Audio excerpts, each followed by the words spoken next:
आखिरकार शेर फजर के साथ फजर के बाबा के घर आता है। फजर कहती है कि मेरे बाबा मुझे माफ़ नहीं करेंगे, लेकिन शेर कहता है कि हम उन्हें एक मौका देकर देखते हैं कि तुम्हारे बाबा क्या कहते हैं।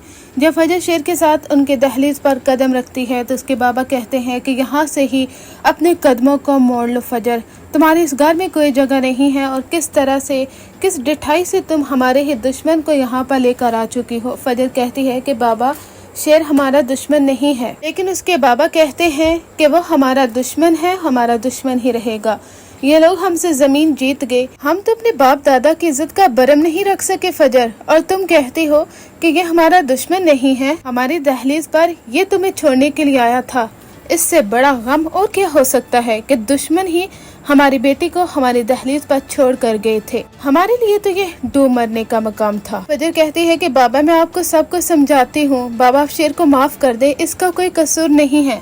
शेर वैसा नहीं है जैसा आप लोग समझ रहे हैं, वो फाहद जैसा बिल्कुल भी नहीं है। फाहद मुझे शादी वाले दिन यहाँ से भगा कर लेकर गया था। हाँ, ये मेरी बहुत बड़ी गलती है कि मैं उसके प्यार के झांसे में आ गई और यहाँ से भाग गई।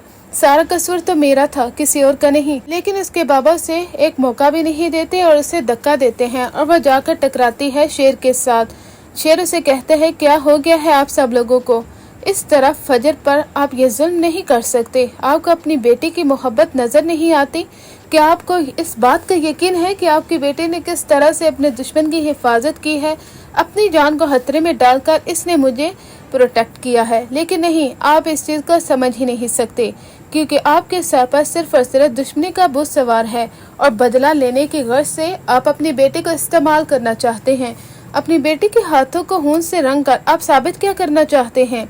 वहाँ पर फजर के बाबा कहते हैं, आज हमारा दुश्मन हमारी ही आंखों में आंखें डालकर बात कर रहा है फजर, ये सिर्फ और सिर्फ तुम्हारी वजह से हुआ है। फजर कहती है कि बाबा मुझे माफ कर दें, लेकिन उसके बाबा धक्के देकर उन्हें वहाँ से निकाल देते हैं। फजर बहुत ज्यादा रोती है।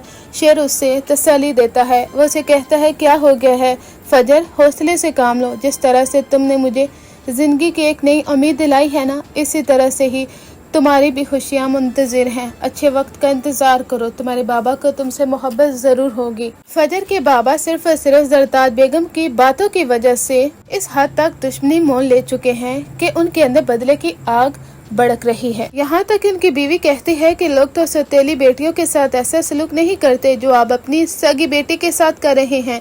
क्या हो गया है आपको? आपको अपनी बेटी की मोहब्बत नजर क्यों नहीं आती? लेकिन वो तो कुछ भी नहीं सुनते और अपनी डिठाई पर कायम रहते हैं और कहते हैं कि मैं सिर्फ और सिर्फ बदला चाहता हूँ, अपने बाप दादा की इज्जत का बरम रखना चाहता हूँ।